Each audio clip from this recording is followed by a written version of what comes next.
गोविन्दाय नमो नमः। श्रीकृष्णाय नमो नमः। नारायणाय नमोस्तुते।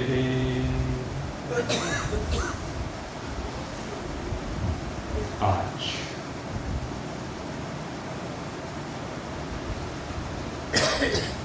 अपनी संस्कृति की सबसे श्रेष्ठतम पर्व के शुभागमन की प्रतीक्षा में अत्यंत उत्साह के साथ, श्रद्धा के साथ भगवत चरणारविंदों में समर्पण करने के लिए तत्पर जिज्ञासु हैं। कल से हमारे पंच पर्वों का शुभागमन हो रहा है। ये पंच पर्व हम एक साथ विभिन्न उद्देश्यों की पूर्ति के लिए मनाते हैं। इन पंच पर्वों पर भगवान के विभिन्न स्वरूपों का आह्वान किया जाता है, उनको प्रणाम किया जाता है, उनकी स्तुति प्रार्थना की जाती है।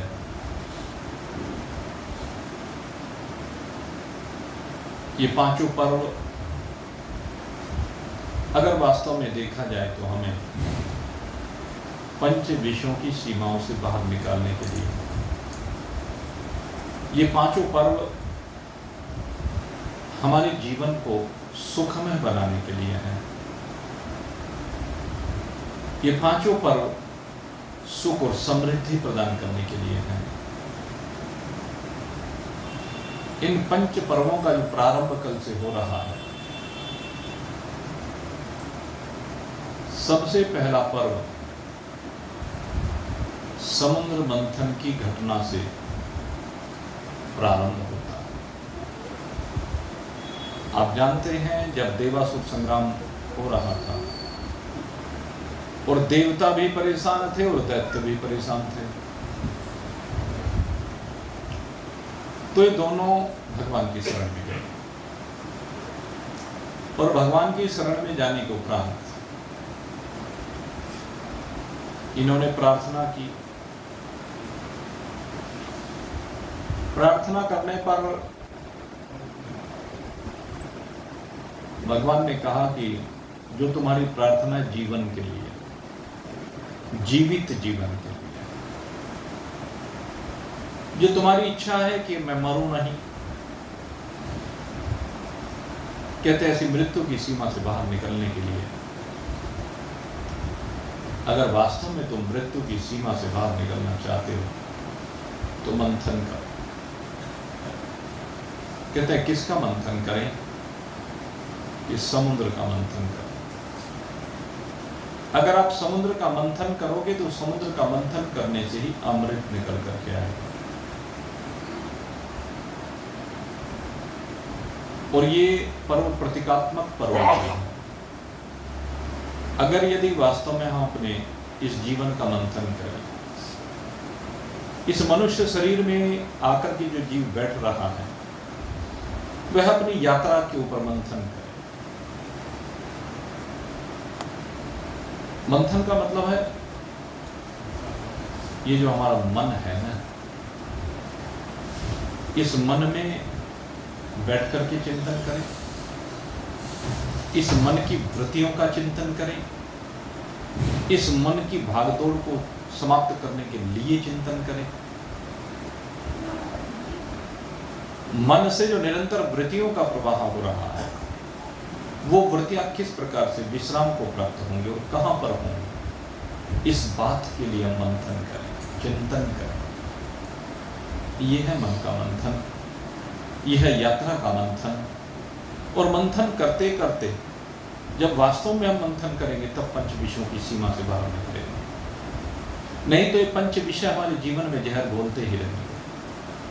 ये पंच विषय न जाने कौन कौन सी कामना को उत्पन्न करते हैं, और उन कामना की पूर्ति करने के लिए न जाने ये जीव कैसे कैसे पाप कर्मों से लिप्त हो जाता है, उन पाप कर्मों से चिपक जाता है, और चाहता तो सुख है लेकिन मिलता दुख है। परिस्थितियां निरंतर विपरीत होती चली जाती है। इसलिए मंथन करने की आवश्यकता है।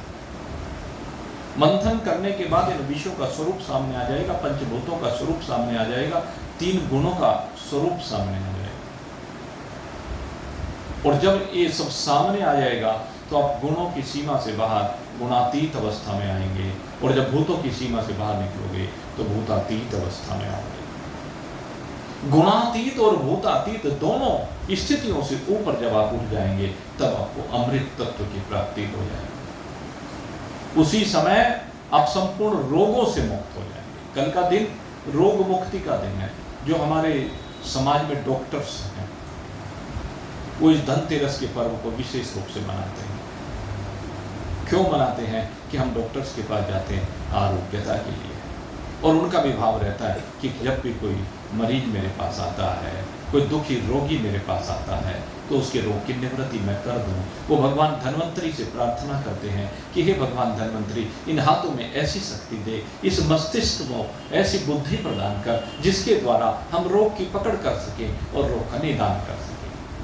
इसलिए भगवान धन्वंतरी की पूजा की जाती है। भगवान के 24 अवतारों में से एक ये भगवान धन्वंतरी का अवतार है, और ये भगवान धन्वंतरी ही हैं जो इस समुद्र के मंथन किए जाने पर जो अनेकानेक रत्न निकलते हैं, अंत में सबसे जो श्रेष्ठ रत्न निकलता है अमृत।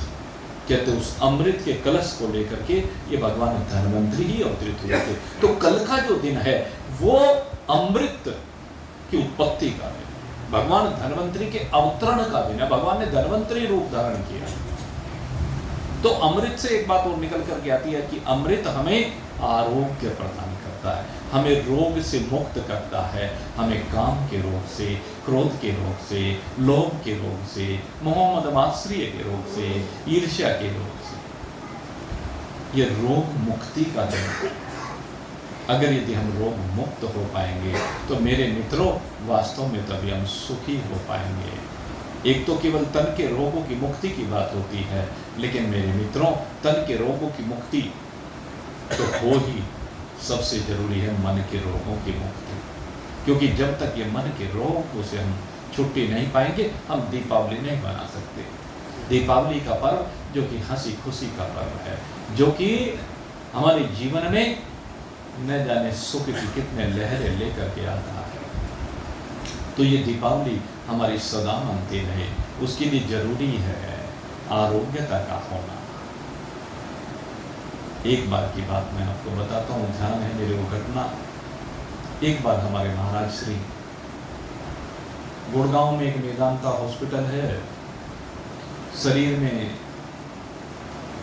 कुछ समस्या आई तो वहाँ पर भर्ती थे। और जब वहाँ पर भर्ती थे तो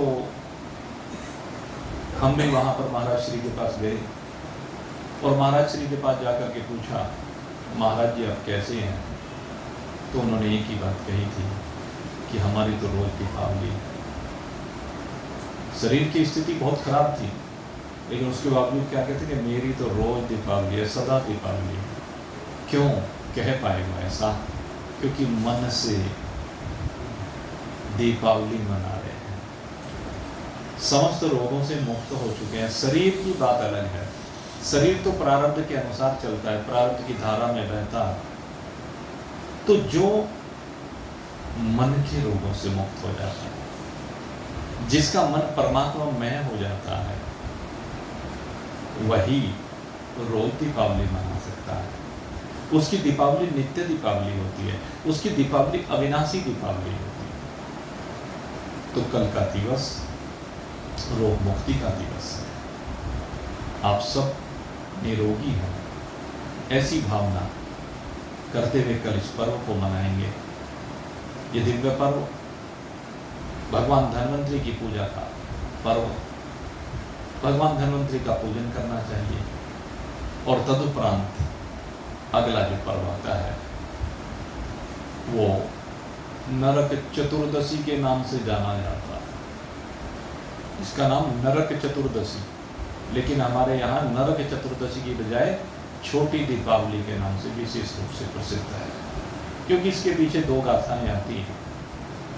एक तो यह है कि एक नरकासुर नाम का असुर था। नरकासुर कौन है?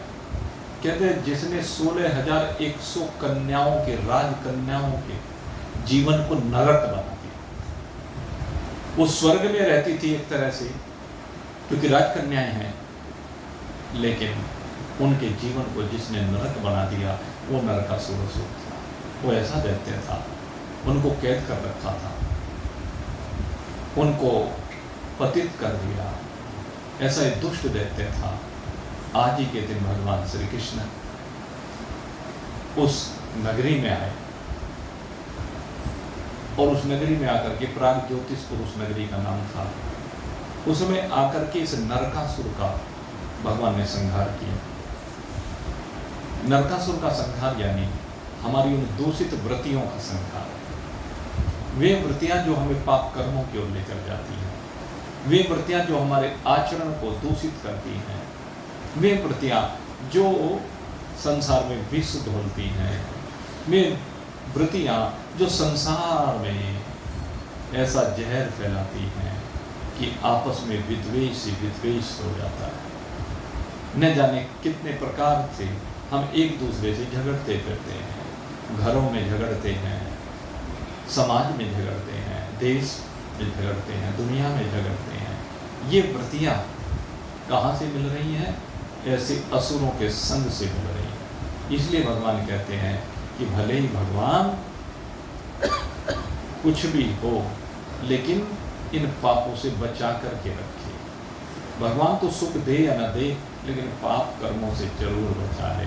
भल कर वास नरक करता था, पर दुष्ट संग जन ते अभिलाता। हे प्रभु, तो दुष्ट का संग मत देना, चाहे नरक में भेज देना। तो भगवान कहते हैं नरक में जाएंगे तो वहां भी पापों से मुक्ति होगी, लेकिन दुष्ट का संग मिलने से नरक में जाने के रास्ते खुलते जाएंगे। हमें इन रास्तों को बंद करना है। ये नरक चतुर्दशी का पर्व कहता है कि अपने जीवन में अगर यदि आप चाहते हो कि प्रकाश हो, तो प्रकाश के लिए इस नरक से बाहर निकलना पड़ेगा। जिसने आपके जीवन में जहर घोल रखा है, उन मानसिकताओं से बाहर निकलना पड़ेगा। ये मैं आपको एक बहुत बड़ी बात कह रहा हूँ, समझ लीजिए इसको। इस चीज को समझना बहुत जरूरी है हर व्यक्ति को। आपके जीवन में जो जहर घुला हुआ है ना, उसमें सबसे बड़ा कारण आपका मन है। इस मन को ठीक करो। सारे दुखों का कारण ये आपका मन है। मने कारण मनुष्य नाम बंध विमोचना है। बंधन और मुक्ति, सुख और दुख इस मन से है। इस मन की वृत्तियों को ठीक करो, इस मन के जहर को निकालो, इस मन के अंदर जो पाप बैठा हुआ है उसे बाहर निकालो। पता नहीं कब तक की घिसी पिटी यादों को लिए फिरते हो, जन्म जन्मांतर की यादों को लिए फिर रहे हो। एक बार इसमें दिया सलाई लगा दो भाई। आपको सबसे बड़ी, अगर आपको वास्तव में दीपावली मनानी है ना, तो एक बार दिया सलाई लगाओ इस मन की वृत्तियों में, पुरानी वृत्तियों में। अरे कब तक पुराने घर में रहते रहोगे? ये वृत्तियां घर ही तो हैं। उन घरों में कब तक रहोगे? सब नए घर में प्रवेश करो ना। जो पुरानी यादें हैं, पुरानी परिस्थितियां हैं, सबको जला करके भस्म कर दो। ये नरक चतुर्दशी का पर्व आपको यही संदेश देता है। भगवान कहते हैं अगर नरकों में रहना है तो रहो, लेकिन अगर यदि स्वर्ग में जाना चाहते हो तो इन वृत्तियों में आग लगानी पड़ेगी, इन वृत्तियों को जलाना पड़ेगा, दग्ध करना पड़ेगा, क्योंकि ये आपके जीवन में बार बार जहर घोलती हैं, ये आपके मन को बार बार दूषित करती हैं, ये आपके मन में बार बार आवेग पैदा करती हैं, ये आपके तन में रोग परोसती हैं। आपके रोग का सबसे बड़ा कारण आपका मन है। इस मन को इन सीमाओं से बाहर निकालें और भगवान की शरण में आएंगे। अगर भगवान की शरण में आ पाएंगे तो आपका मन शुद्ध हो जाएगा, पवित्र हो जाएगा। और जब आपका मन शुद्ध होगा, पवित्र होगा, तो निश्चित रूप से आप नरकों की सीमा से बाहर निकल जाएंगे। और दूसरे, ये छोटी दीपावली का पर्व है। छोटी दीपावली के पर्व का संबंध भगवान श्री राम से है, श्री हनुमत लाल से है। ये दिन हनुमत जयंती के रूप में मनाया जाता है। एक कल्प में इस छोटी दीपावली के दिन ही श्री हनुमान जी का धरा पर प्रकटन हुआ था, इसलिए हनुमान जयंती का पर्व भी कहा जाता है। और ये इस पर्व को हम विशेष रूप से क्यों मनाते हैं? कहते हैं श्री हनुमत लाल जी, जब भगवान श्री राम तो भारद्वाज ऋषि के आश्रम पर रुक गए लंका से आते हुए, तो ये श्री हनुमत लाल जी हैं जो आए हैं नंदी गाँव। और नंदी गाँव में आकर के इन्होंने बताया है भरत जी को कि कल भगवान श्री राम अपना वनवास पूर्ण करके वापस अयोध्या आ रहे हैं। और फिर तो नगर में ढिंडोरा पिटवा दिया गया। और जब नगर में ढिंडोरा पिटवाया गया तो मेरे मित्रों, उसी समय सबने मंगल कामनाएं की हैं, सब हर्षित हुए हैं। और छोटी दीपावली का पर्व ही सही मायने में पूछते हो तो ये सबसे बड़ा पर्व है। इस जो हमारे पर्व हो रहे हैं ना, इनमें अयोध्या वासियों ने इस पर्व को विशेष रूप से मनाया है। परसों ये छोटी दीपावली का पर्व, और हमारे यहाँ भी तब से परंपरा यही, ये जो छोटी दीपावली का पर्व है सबसे मुख्य पर्व होता है। आपके यहाँ जो दीपों का पूजन होता है वो इसी दिन होता है। आपके यहाँ ज्योति जो जलाई जाती है वो इस दिन जलाई जाती है। ये पर्व कैसा है? ये उस दिव्य प्रतीक्षा का पर्व है जो भगवान के आगमन की प्रतीक्षा है, जो अपने हृदय में भगवान को बसाने के लिए रात भर जागरण करने की बात है। ये छोटी दीपावली का पर्व ऐसा पर्व है। इस दिन अयोध्या वासी नाचते रहे, गाते रहे, ढोल ढपाड़े बजते रहे और सबने बड़ी खुशी के साथ इस पर्व को मनाया। सबने भगवान के आगमन में पूरी रात जाग करके भगवान के लिए तैयारियां की हैं। अयोध्या को दुल्हन की तरह से सजाया गया है। ये वो छोटी दीपावली का पर्व, बड़ा ही दिव्य पर्व है, अलौकिक पर्व है। और इसके बाद अगला दिन आया, और अगला दिन जब भगवान का आगमन का दिन, भगवान श्री राम का अयोध्या में आगमन का दिवस है। भगवान का अद्भुत स्वागत हुआ। सारी अयोध्या उमड़ पड़ी। अयोध्या में कोई बाकी नहीं रहा। मेरे मित्रों, ये जो पर्व होते हैं ना, ये घर में बैठने के लिए नहीं रहते। इन पर्वों पर जहां भी उत्सव होता है वहां में जाना चाहिए, उन उत्सवों को मनाना चाहिए। हमारी भारतीय संस्कृति में अगर यदि आप देखें तो दीपावली के पर्व पर ऐसा ही हुआ। अयोध्या का बच्चा बच्चा राम जी के स्वागत के लिए था। और हमें, मेरे मित्रों, यही प्रयास करना चाहिए, जब भी हमारे नगर में कोई उत्सव हो, धार्मिक उत्सव हो, तो हमें उस उत्सव को बड़े धूमधाम से मनाना चाहिए। ये उत्सव घर में बैठ कर के विश्राम करने के लिए नहीं है। जो हमारी संस्कृति बदलती जा रही है उसको परिवर्तित करने की आवश्यकता है। सब हंसी खुशी पर्व को मनाएं, खूब धूमधाम के साथ पर्व को मनाएं। दीपावली का पर्व तो है ही खुशी का पर्व है, क्योंकि आज के दिन भगवान श्री राम आए हैं। और हमने तो भाई बड़ी दिव्य दीपावली पिछले वर्ष क्या इसी वर्ष गई है, अभी तो 22 जनवरी को मनाई थी, क्योंकि बड़े लंबे वनवास के बाद हमारे भगवान अयोध्या में विराजमान हुए। बड़ा दिव्य स्वागत किया गया विश्व भर में। तो स्वागत तो ऐसे ही होना चाहिए, दीपावली तो ऐसे ही मननी चाहिए। भगवान का स्वागत करना चाहिए, राम जी का स्वागत करना चाहिए। और आज का दिन एक और कारण से विशेष रूप से माना जाता है। हम सब लोग क्या चाहते हैं? दो बातें चाहते हैं कि जो हमारे जीवन की यात्रा चल रही है वो निर्विघ्न परिपूर्ण हो। तो निर्विघ्न परिपूर्ण करने के लिए हम बाबा गणपति जी का आह्वान करते हैं। ये बड़ी दीपावली का पर्व, दीपावली कह लीजिए, उसको छोटी दीपावली कहा गया, इसको बड़ी दीपावली कहा गया। कहते हैं जब हमारे जीवन में राम जी आ जाते हैं तो गणपति बाबा प्रसन्न हो जाते हैं और हमारे जीवन के सारे विघ्नों को दूर भगा देते हैं। निर्विघ्नं कुरु निर्विघ्नं, सर्व कार्येषु सर्वदा। हम अगर यदि भगवान राम का स्वागत करते हैं, भगवान राम को अपना बनाते हैं, वो भजन गाया ना आपने, अभी पीछे बड़ा प्रसिद्ध रहा। पहले तो क्या था, राम आएंगे आएंगे आएंगे, राम आएंगे, और फिर बाद में कहा क्या, मेरे राम आए हैं, राम आए हैं, आए हैं, आए हैं। तो राम आए हैं, छोटी दीपावली को आएंगे है और बड़ी दीपावली को आए हैं। तो राम आए हैं, तो राम जी जब आते हैं, मेरे प्रभु जब आते हैं, तो उसी समय समुद्र का मंथन होने पर समुद्र से माता लक्ष्मी जी का प्रकटन होता है। माता लक्ष्मी भगवान के साथ साथ आती है। यही वो दिन है जब माता लक्ष्मी जी का भी प्रकटन हुआ है। और माता लक्ष्मी जी समुद्र मंथन से इसी दिन प्रकट हुई थी। किस लिए प्रकट हुई? कहते सबके जीवन में सुख देने के लिए, सबके जीवन को समृद्धि प्रदान करने के लिए। क्योंकि माता लक्ष्मी के बगैर तो किसी का काम चलता नहीं है, चाहे कोई वैरागी भी क्यों ना हो। क्योंकि लक्ष्मी के अनेक रूप हैं। ये भोजन भी लक्ष्मी का ही रूप है, ये वस्त्र भी लक्ष्मी का रूप है, जो आप आभूषण पहनते हैं वो तो लक्ष्मी का प्रत्यक्ष रूप है। आपका व्यापार भी लक्ष्मी का है, उसमें सब जगह लक्ष्मी की बात होती है। क्योंकि इस गृहस्थ जीवन में लक्ष्मी के बगैर किसी का काम नहीं चल सकता। लक्ष्मी अनेक रूपों में, वस्तु के रूप में भी है, और दूसरे अगर यदि हम कहें तो देवी के रूप में माता लक्ष्मी है।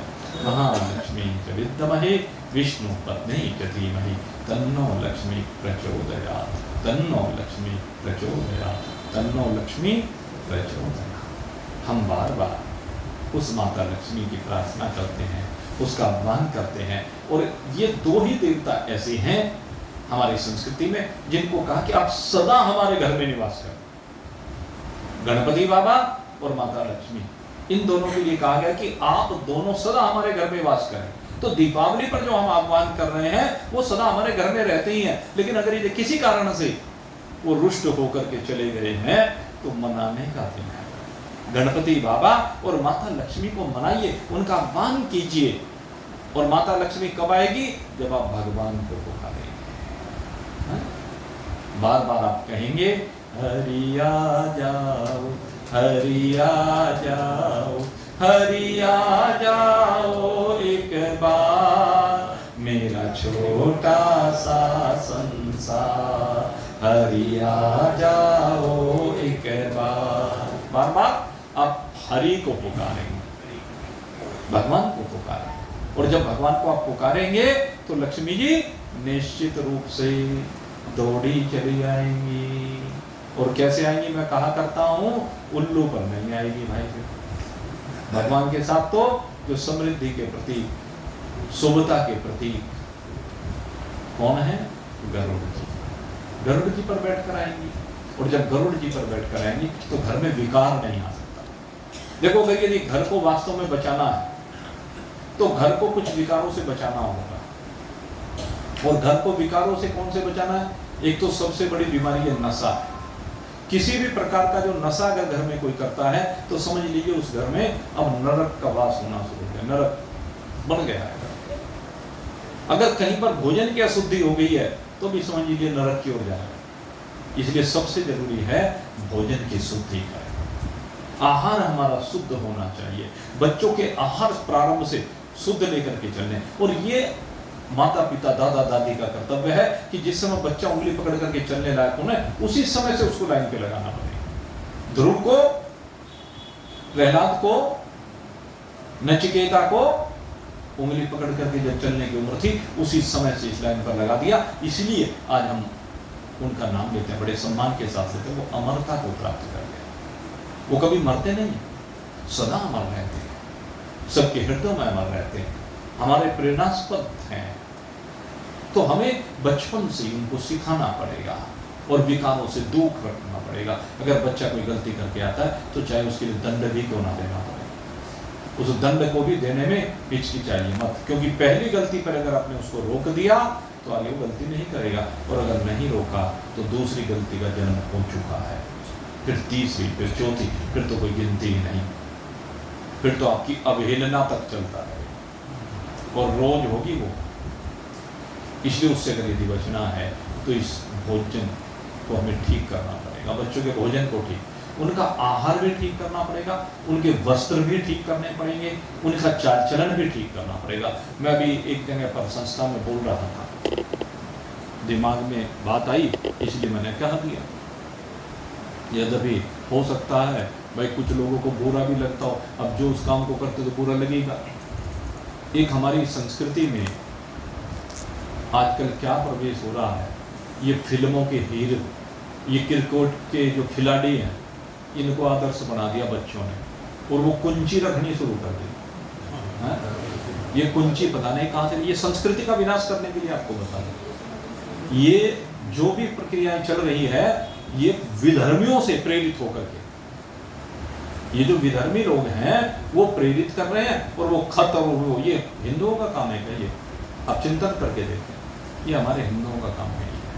तो अपने बच्चों को हमें रोकना चाहिए इस ओर बढ़ने से। यही तो है पतन का रास्ता।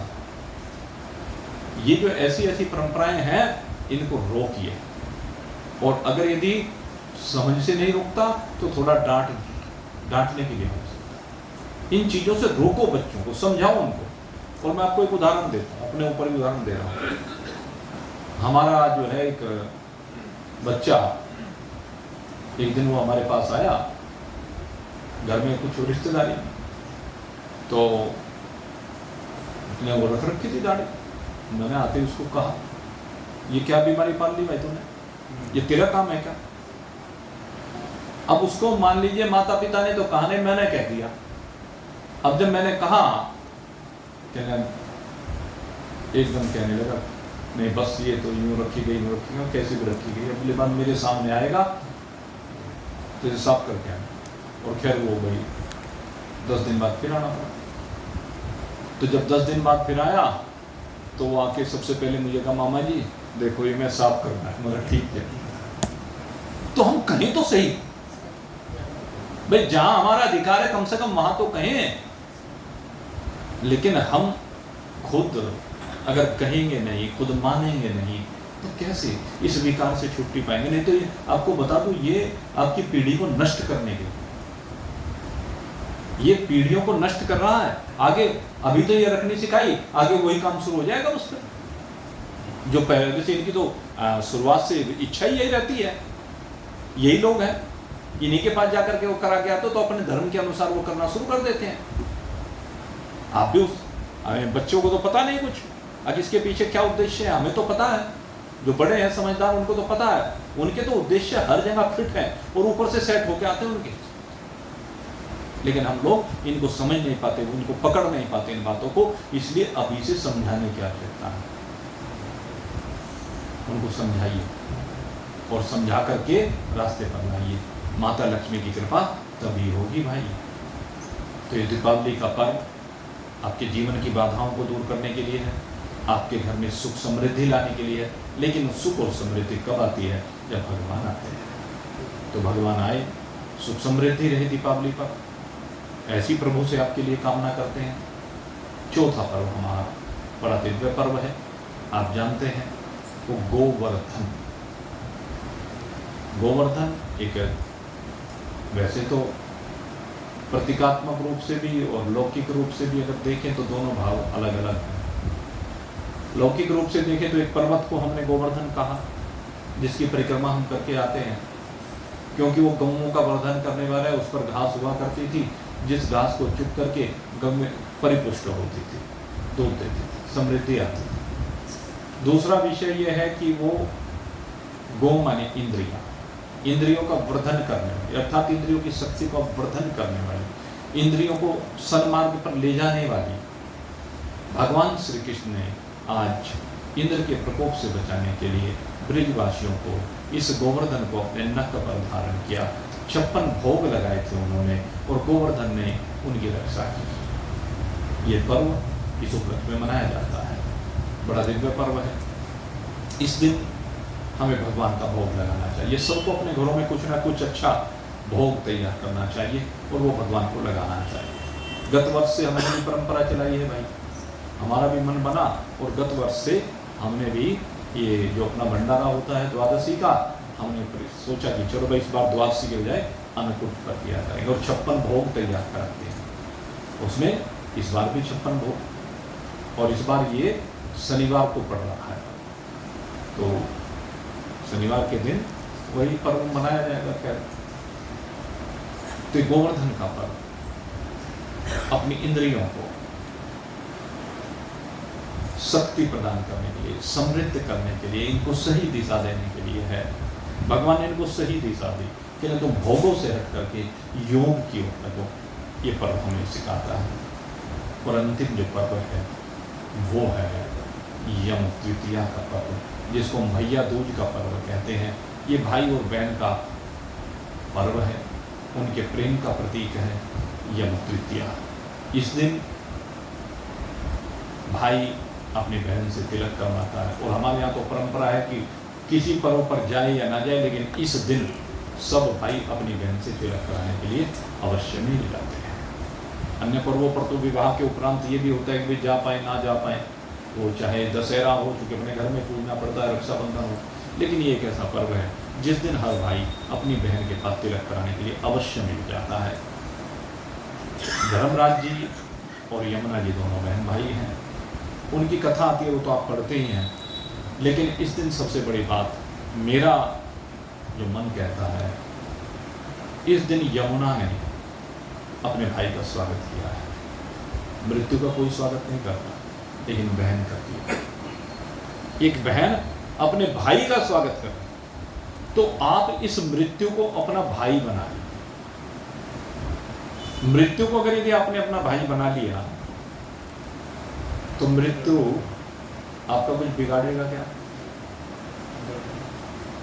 उसको भाई बनाइए, फिर वो कुछ नहीं बिगाड़ता है, वो कुछ नहीं करता है। बल्कि आप अगर यदि उसको भाई बनाए, उससे संबंध स्थापित करें। हमारे पंच लोकपालों में एक ये भी है, संयमनी कुड़ी के लोकपाल यही है। और एक दिन भाई सब जीवों को इनके पास जाना तो होता ही है। अब अगर यदि आप भाई बन करके जाएंगे उनके पास, तो क्या करेगा?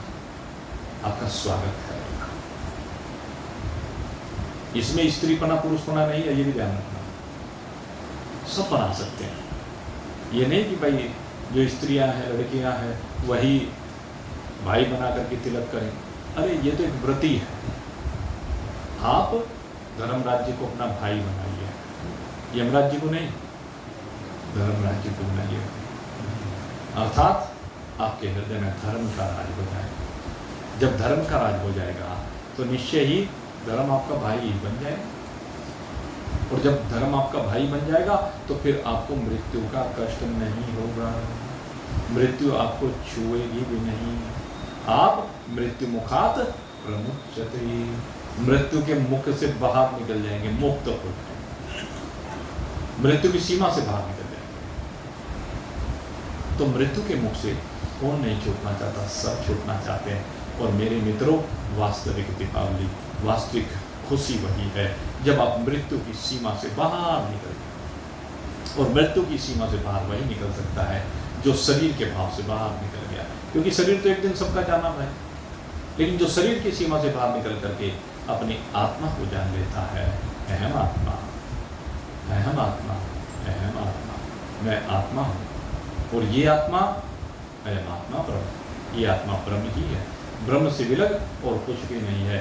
तो कहते हैं सच्ची दीपावली तो उसी की है, सच्चा आनंद तो उसी का है, सच्चा सुख उसी का है, और उसी के पास समृद्धि सदा रहती है। सदा उसके जीवन में सुख के अलावा कुछ होता ही नहीं है, आनंद के अलावा कुछ होता ही नहीं है। तो ये सच्चा आनंद आप सभी प्राप्त करें।